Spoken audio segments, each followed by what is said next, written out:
제가 제일 좋아하는 건강식품이 생강인데요. 몸이 찬 사람들, 몸 냄새 있으신 분들, 속이 쓰리거나 복통 있으신 분들이, 기침하는 사람, 구토하는 사람, 임산부들 초기에 이제 입덧할 때 방귀 냄새가 증가하거나 트림 냄새가 증가하는 것도 생강차 굉장히 효과가 있습니다.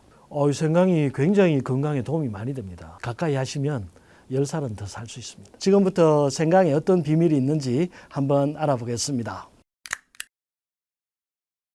안녕하세요, 김순렬입니다. 오늘은 생강 이야기 한번 하려고 합니다. 생강을 먹으면 첫째로 혈액순환을 도와줍니다. 생강이 우리 몸의 모든 혈관을 열어주기 때문에 혈액순환을 구석구석 시켜주죠. 그래서 몸이 찬 사람들, 몸이 냉한 사람들, 수족 냉증이 있으신 분들한테 좋은 것이 생강이고요. 몸이 따뜻하다, 차다고 하는 것은 사실 혈액의 흐름과 관련이 있거든요. 36.5도짜리 혈액이 잘 흘러가고 있는 곳은 따뜻하고요. 혈액이 잘 흘러가지 못한 곳은 차가운 거예요. 그래서 손발이 차다는 것은 혈액이 잘 흐르지 않고 있다, 이렇게 보시면 되는데요. 그것을 혈관을 열어서 혈액을 구석구석 보내주는 것이 바로 생강의 역할입니다. 제가 환자분들하고 상담을 하다 보면 수족냉증, 몸이 차요, 이렇게 증상을 가지고 오시는 분들도 대개 생강차 안 드십니다. 왜냐하면 그 잘 몰라서 그렇거든요. 체온을 올려주는 데는 굉장히 좋은 식품이다, 이렇게 말씀드릴 수 있고요. 그 다음에 한 가지 이제 주의해야 될 것은, 되게 얼굴에는 열이 많이 오르는데 안면 홍조가 있다고 얘기를 하잖아요. 그 다음에 대신 이제 손발은 차고 아랫배는 차다, 이렇게 말씀하시는 분들이 있거든요. 뭐 안면 홍조가 있다, 상열 하한이 있다, 이렇게 말씀하시는데 되게 몸이 약하신 분들이 그런 경우가 더 많습니다. 혈액순환이 잘 되지 않기 때문에 상대적으로 얼굴에만 열이 있는 것이고, 이 팔, 다리 쪽으로는 열이 없는 것이거든요. 그런 경우에 나는 열이 많아서 생강차 못 먹어요, 먹지 말라고 하더라고요. 이렇게 하시면 안 되고, 생강을 먹어서 온몸에 열을 내주시고 체온을 올려주시면 오히려 얼굴에 열이 떨어집니다. 그 점 알고 계시면 좋겠습니다. 또 두 번째로는 해독작용이 있거든요. 생강은 환절기에 좋다고 많이 알려져 있죠. 이 감기가 걸렸거나 뭐 독감이 있거나 치료할 때도 도움이 되고 예방할 때도 도움이 되는데요. 왜냐하면은 이 항균, 항바이러스 작용이 굉장히 강하기 때문에 그렇습니다. 그래서 목이나 기관지, 식도에 있는 세균, 바이러스들을 제거를 해주죠. 또 이 소화기 쪽의 항균, 항바이러스 작용도 굉장히 강합니다. 그래서 우리가 왜 회 먹으러 가면 초생강 나오잖아요. 그게 이 회를 먹어서 생길 수 있는 식중독을 예방해 주는 역할을 합니다. 또 식도와 후두의 이 혈액순환을 돕기 때문에 가래가 낀다든지 목이 쉰다든지 하는 것도 예방해 줄 수가 있죠. 또 혈관 속에 있는 노폐물 같은 것을 제거해 줍니다. 혈전 용해 작용도 있고 지질도 용해해 주고 또 혈당도 내려주는 작용도 하기 때문에 해독 작용이 강합니다. 또 몸냄새로 고민하시는 분들한테도 생강차 많이 권하거든요. 이 몸냄새라는 것이 기본적으로는 혈액이 탁해서 생기는 겁니다. 그래서 혈액 중에 노폐물이 많으면 몸냄새가 나죠. 우리가 음식을 먹으면 그 냄새가 나잖아요. 맥주 마시고 나면 맥주 냄새 나고, 매운탕 먹고 나면 매운탕 냄새 나고, 고기 많이 먹고 나면 좀 비린내도 나거든요. 그 혈액이 탁해지면 이제 피곤하다든지 뭔가 혈액순환이 안 되다든지 질병이 있으면 몸냄새가 증가해요. 그 병원에 오래 누워 있으신 분들 몸냄새 증가하고, 나이 들면 몸냄새가 증가합니다. 혈액이 탁해지기 때문에 이틀 밤새고 나면 몸냄새 다 증가합니다. 그래서 그런 것들을 이제 치료해 주는 게 생강의 효능이고요. 우리가 생강을 음식에 사용할 때는 잡냄새 없애기 위해서 조미료로 많이 사용하잖아요. 우리 몸에 들어와서도 똑같거든요. 항산화 작용을 하기 때문에 혈액 내에 있는 찌꺼기를 없애줍니다. 그래서 몸냄새 있으신 분들한테 도움이 되죠. 세 번째로는 근위 작용이죠. 위장이 좋아집니다.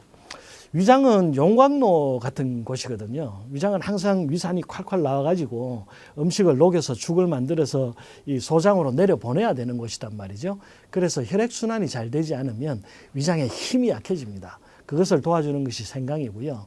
또 위산만 많이 나오는 것이 아니라 점액 분비도 촉진하기 때문에 위장의 벽을 보호하는 작용도 강하니까요. 생강 많이 드시면 좋습니다.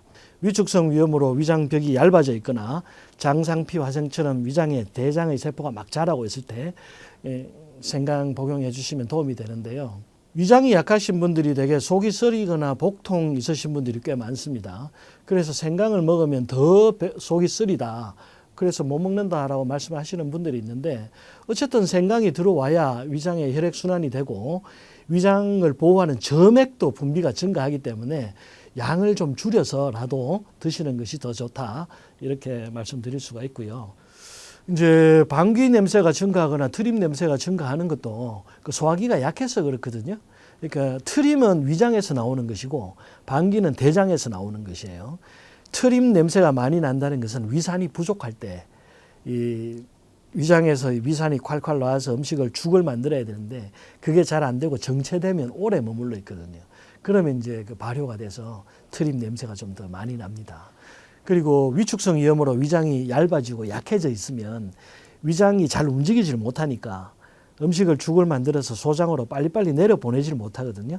그러면 그걸 한번 섞어줘야 돼요. 안 그러면 답답해서 못 견디거든요. 그래서 트림을 합니다. 네 번째로는 우울감을 해소해주는 작용도 있는데요. 대체로 체력이 떨어지는 사람들이 우울해지죠. 그래서 생강으로 혈액순환을 촉진시켜서 기운이 나면 우울감도 좀 해소가 됩니다. 생강은 또 지방대사를 촉진하죠. 그래서 콜레스테롤을 내리고 특히 중성지방도 내려줍니다. 그래서 다이어트 효과도 있고 내장 지방을 제거하는 데도 효과적입니다. 생강이 기침에도 도움이 많이 되잖아요. 기침하는 사람들한테 진정작용이 있거든요. 또 구토하는 사람들한테도 진정작용이 있습니다. 그래서 임산부들 초기에 이제 입덧할 때 옛날에는 생강차 많이 썼죠. 근데 요즘은 이제 대부분 병원 가시다 보니까 뭐 이런 식이요법은 잘 안 하시게 되는데 생강차 굉장히 효과가 있습니다. 생강을 섭취하는 가장 좋은 방법은 생강차로 먹는 것입니다. 회 먹을 때 자주 먹는 초생강 형태로 드셔도 좋고요. 또 각종 음식에 향신료로 첨가해서 자주 드시면 좋겠습니다. 생강을 생으로 먹는 것과 조리해서 먹는 것에는 큰 차이가 없는데요. 생으로 드셔도 좋고 조리해서 먹어도 좋습니다. 생강에 열을 가하면 생강의 주 성분이 진저롤인데 그 진저롤이 쇼가올로 변합니다. 그래서 오히려 효능이 상승하죠. 파괴되지 않습니다. 그래서 생으로 먹어도 좋고 조리해서 드셔도 좋겠다. 이렇게 말씀드릴 수가 있고 생강을 이제 얼마나 먹어야 되냐고 물어보시는 분들이 있으신데 생강은 기본적으로 매운 음식이기 때문에 너무 많이 먹는 것은 피하시는 것이 좋습니다. 아주 밥도 못 먹을 정도로 속이 안 좋으신 분들이 있거든요. 그런 분들은 생강차를 마시면 오히려 위가 부어버리는 경우도 있습니다. 그럴 때는 하루 한 잔 이하로 줄여서 양을 아주 줄여서 드시면 좋습니다. 생강은 이제 생강차만 먹거나 생강 하나만 먹었을 때는 좀 성질이 독하기 때문에 약간의 부작용이 있을 수도 있습니다. 그래서 그것을 보충해 줄 재료들을 섞어서 배합해서 드시면 더 좋은데요. 성질이 좀 차고 염증을 제거하는 기능이 있는 결명자나 알로에와 함께 드시면 더욱 좋습니다.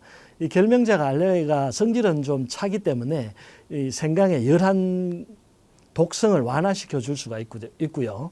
또 결명자와 알로에의 주성분이 에모딘이거든요. 이 에모딘이 항산화 작용을 합니다. 그래서 염증을 제거해 주죠. 그래서 제가 위장병 있을 때 생강과 결명자, 대추 이 세 가지를 함께 끓여서 드시라고 차로 만들어서 드시라고 많이 권유를 합니다.